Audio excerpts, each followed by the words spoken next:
Salom o'quvchilar. Assalomu alaykum. Va alaykum assalom. Marhamat o'tiring. 7-B sinfi geometriya darsi, bugungi darsimiz mustahkamlash darsi. Ya'ni o'tilgan mavzularimizni mustahkamlaymiz. Darsga tayyormisizlar? Yaxshi, unday bo'lsa darsni boshlaymiz. Sizlar bilan adov-azamat bag'iti bo'yicha ish olib boramiz. Adov-azamat, adal endik, adal tavbiz va qarasha oyi, ya'ni noyabr oyi bizda adillik, ya'ni javobgarchilik oyi. Qani biz qoidamizni aytib devizimiz. Qoidamiz adillik, tilagimiz javobgarchilik, maqsadimiz bilim. Yaxshi, demak shunday ekan, bugun hamma o'z javobgarligini bo'yniga olgan holda darsni chiroyli o'tishiga qatnashib, yaxshi baholar olishiga harakat qilsin. Darsni boshida bir-birimizga yaxshi kayfiyat tilagan holda darsni boshlaylik. Men sizlarga bugungi darsda omad tilayman. Davomlatamiz. Yaxshi, Farah. Men hammaga yaxshi ko'ngilga ketsin deyman. Yaxshi, Madina. Hammaga omad. Aziza. Men hammaga omad tilayman. Yaxshi. Darsda ko'p narsalar qilasak bo'ladi. Masalan, yembek, mehnat qilamizmi darsimizda? Misollar ishlaymiz, mehnat qilamiz. Shabut bu chaqqonlik, bir-birimizga motivatsiya deyiladi. Bilim, жетістік, даму, o'su, senim ko'p narsa tilasa bo'ladi darsimiz davomida. Ana endi bolalarimiz, qaranglar, biz yaqinda qanday bayramlarni nishonlaymiz? 16-dekabr Mustaqillik kuni. Demak, bugungi darsdagi bizning natijalarimiz, yutuqlarimizni hammasi vatanimizning mustaqilligiga bag'ishlanadi. Vatanimizning mustaqilligiga bu yil necha yil bo'ladi? 34 yil. Demak, 34 yilligini nishonlaymiz. Va men sizlarni mana bunday bayrog'imiz shaklidagi smayliklar bilan dars davomida sizlarni baholab boraman.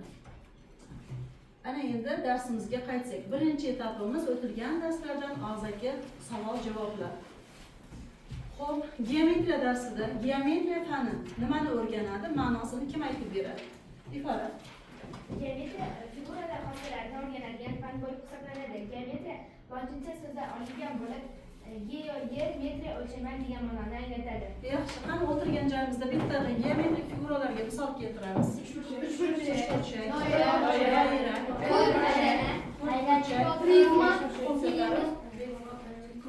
kvadrat, prizma, rom, konus, yana parallelepiped, parallelogram, prizma, yaxshi, juda yaxshi. Keyingi savolimizga o'tamiz. Nuqta, kesma, to'g'ri chiziq haqida tushuntiring. Qani kim tushuntiradi? Kim? Ifora. Figura sifatida nuqtalar chizib, qabul qilingan nuqtalar lotin alifbosining bosh harflari bilan belgilanadi. To'g'ri chiziqlar esa kichik harflar bilan belgilanadi. Juda ham to'g'ri. Keyingi savolimiz aksioma va teorema. Aksioma va teorema. Zuhra. Geometriyada shunday qabul qilingan asbat aksioma deb ataladi. Yaxshi, teorema deb nimaga aytiladi buni? Jasmina. Har qanday isbotlanishlari bo'lgan tasdiq teorema deb ataladi. Juda ham to'g'ri. Burchak va uning turlari.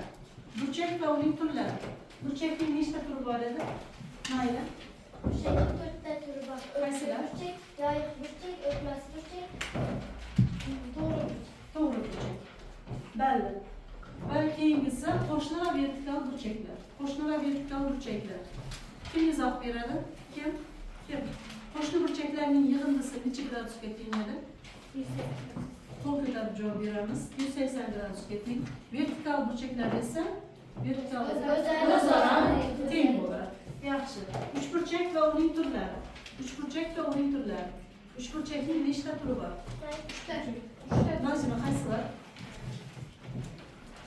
Uchburchakning 3 ta to'g'ri turi bor va ularning doira tutash turuvchi 3 ta kesmadan iborat figura uchburchaklar deyiladi. 3 nuqta va ular tutash turuvchi 3 ta kesmadan iborat figura uchburchak deyiladi. Uning turlari To'g'ri burchak, to'g'ri burchakli uchburchak, teng yonli uchburchak, teng tomonli uchburchak, turli tomonli uchburchaklar. Balli. Yaxshi, davom etamiz. Uchburchakning balandligi bisektor esa medianasi. Uchburchakning balandligi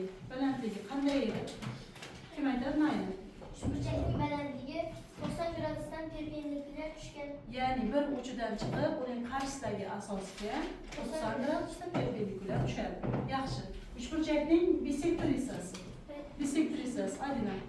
Uchburchakning bisektrisasi deb uning bir burchakdan ikkinchi burchakka teng tushgan İki tomonga. ikkinchi tomonga teng tushgan burchak bisektrisa deb ataladi. Uning vazifasi qanday edi? Nima uchun bisektrisa? Vazifasi Burchakni ikkiga bo'lgani uchun burchakni teng ikkiga bo'ladi. Yaxshi. Mediana deb nimaga aytilardi? Ifoda. uchburchakning medianasi deb uning bir burchakdan chiqib uning qarshisiga tushgan tomoni teng ikkiga bo'ladi.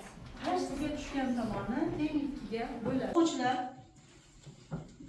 bu yerda ish bor, ya'ni birlashtirishimiz kerak. Savollar yuqorida va javoblar pastda.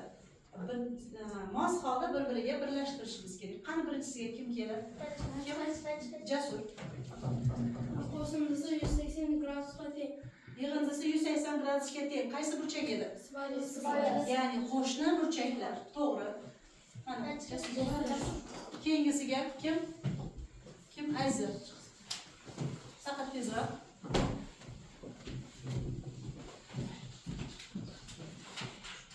Undan keyingisiga kim chiqadi? Shavkat. 180 gradusga teng bo'lish. 180 gradusga teng burchak qaysi burchak? Yoyiq burchak, ya'ni jazmga bo'lish. Aha. Yaxshi, mana. Shavkat, keyingi misolga kelamiz. O'qiymiz. 90 gradusdan kishi burish. 90 gradusdan kichik bo'lish. O'tkir burchak. To'g'ri javob. Aha. Yaxshi. Baholaymiz. Va keyingisiga Sevinch. 360 gradusga teng burchak. Qanaqa burchak edi? To'liq burchak edi. To'liq burchak. Aha. Yaxshi. Keyingisiga mayli. Zuhra kelur. Keyingisiga. O'zaro teng bo'ladi. Vertikal. Qanday burchaklar teng bo'ladi? Vertikal burchaklar o'zaro teng bo'ladi. Zuhra. 90 gradusdan kichik, bunga katta, 180 gradusdan kichik bo'lgan burchak. Qanaqa burchak edi? Qanaqa burchak edi? Ya'ni o'tmas burchak edi. Yaxshi. Va oxirgisi kim? Adina. Adina. Oxirgisi. 90 gradusga teng bo'lish, tik bo'lish. Ya'ni to'g'ri burchak 90 gradusga teng. Barakalla. Ana bu etapni ham yaxshi o'tkazdik. Ana endi keyingi etapimizga qaraymiz. Tak, o'xshash figuralarni toping. Bitta o'quvchi chiqib o'xshash figuralarni kim topib beradi? Kim? Adham.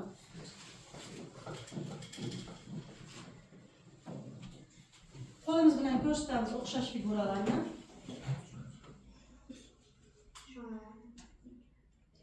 Yaxshi. Aha, birinchi figuraga teng. Keyingi figura, yaxshi, bir xil figura, ranglari ikki xil.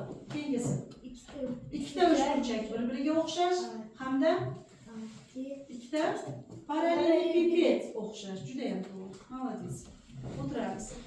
Ana endi keyingi etapimiz bolalar misollarga og'zaki javob beramiz. O'tilgan mavzular yuzasidan masalalar berilgan, og'zaki qo'l ko'tarib javob beramiz. Kim javob beradi ushbu chizmaga? Ya'ni bu ushbu chizmada 3 ta burchakning yig'indisi necha gradusga teng ekanini topishimiz kerak. Burchak 1 ga, burchak 2 va burchak 3 ning yig'indisi. Qo'l ko'tarib javob beramiz. Ifoda.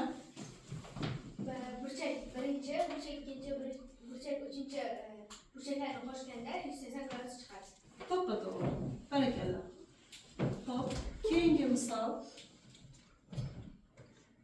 Aha, qo'limizni ko'tarib javob beramiz. Qo'limizni ko'tarib javob beramiz. So'roq o'rnidagi gradusni topishimiz kerak. Nayli. Ikkita tomoni ham 90 gradus, 90 gradusdan 30 gradusni ayirsak 60 gradus. Demak, burchak SOB 60 gradus. To'g'ri javob. Keyingi slayd. Xo'p, kim javob beradi? Jasmina. 180 gradus, 110 gradus ayirsak 70 gradus. Qo'shni burchaklarning yig'indisi 180 gradusga teng. 180 gradusdan 110 gradusdan ayıramiz. 70 gradus. To'g'ri javob. Keyingisiga kim javob beradi? Adham. Adham. Bu yerda ham qo'shni burchaklarning bir burchagi, ya'ni AOD 80 gradusga teng, DOB ni topishimiz kerak. DOB qancha gradus? 180 olsa 180'den 80 100 gram. 100 gradus bo'ladi. Yaxshi, davom etamiz. Qo'l ko'tarib javob beramiz. Qo'l ko'tarib javob beramiz. Suhrob. Bu yerda qo'shni burchaklarning yig'indisi 180 gradus. AO'si 130 gradus, 180 dan 130 gradusdan ayirsak 50 gradus. 50 gradus. SOB 50 gradus. To'g'ri javob. Barakalla. Va keyingi burchagimiz Alina.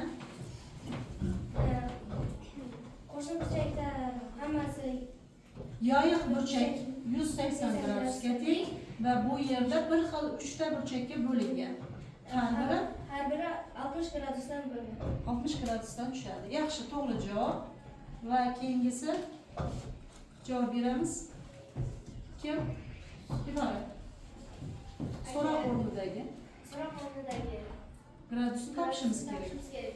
Agar DO'si 90 gradus va SOB ham 90 gradus bo'lsa,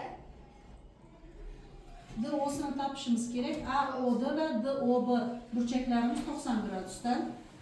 DO'sini topishimiz uchun 90 ni 2 ga bo'lamiz. Shunda 45 gradusdan tushadi. Juda ham to'g'ri javob. Barakalla.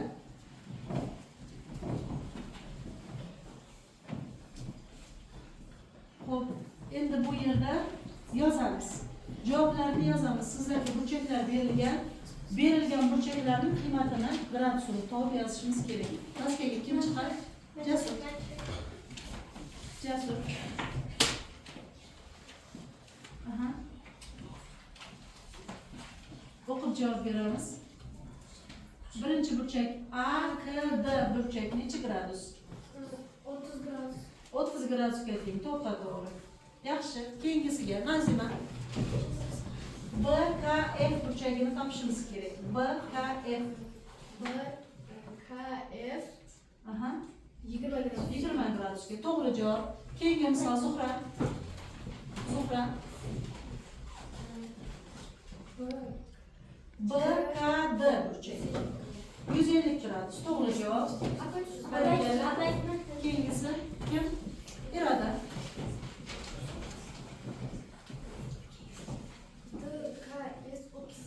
DKS 30 gradus. Keyingi etapimiz Mening otam Qozog'iston nomli shag'al-mashg'ulot hujumimiz. Ya'ni bu yerda krossvord yechamiz. Birgalikda har bir komanda birgalashib ishlaydi. Marhamat.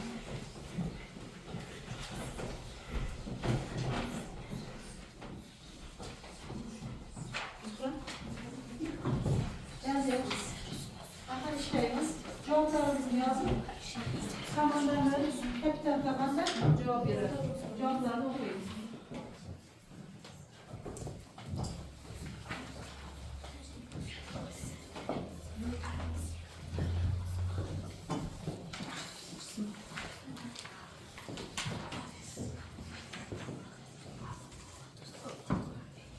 Vaqt tugadi, javoblarni har bir komanda a'zolari javob beradi. Tak, birinchi savol. Matematikalik 4 amaldan biri yo'q. Mayli. Qo'suv. Durust. Matematika o'quvining avtori Kamol. Aldamuratova. To'g'ri javob. Uchinchi savol. Uchinchi savol. Qo'suv amalni keramal. Ikkinchisi. Azaytun. Durust. Butun және бөлшек бөліктен тұратын сан.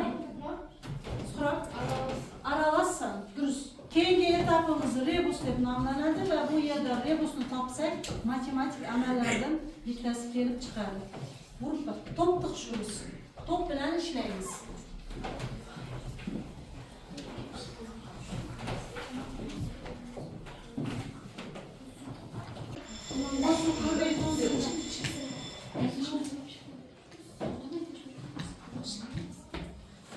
Rebusning javoblarini o'qiymiz. Qo'l savollarga javob beramiz. Ifora. Birinchisi qo'suv. Qo'suv to'g'ri. Ikkinchisi Jasmina. Ko'lek. Uchinchisi. Shengber. Shengber va oxirgisi Zuhra. Perimetr. Qo'shma burchaklarning yig'indisi 180 graduslik tenglama tuzib olamiz.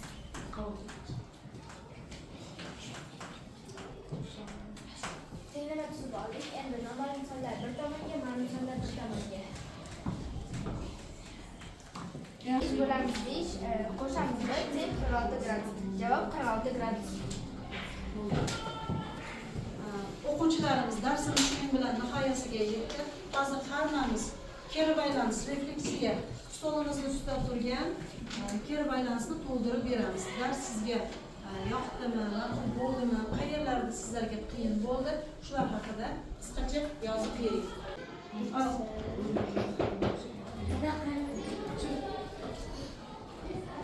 Dars davomida yaxshi qatnashgan o'quvchilarni baholayman. 5 tadan ko'p smaylik yaqqan o'quvchilar o'rnidan tursin. Demak, ushbu o'quvchilarning hammasiga 5 baho, barakalla, o'tiramiz. 3 tadan 4 tadan smaylik yaqqan o'quvchilarimiz o'rnidan tursin. Bu o'quvchilarimizga ham barakalla 4 baho bilan baholanadi. O'tiramiz. Qolganlari esa keyingi darslarda yaxshi natija ko'rsatishga harakat qilamiz.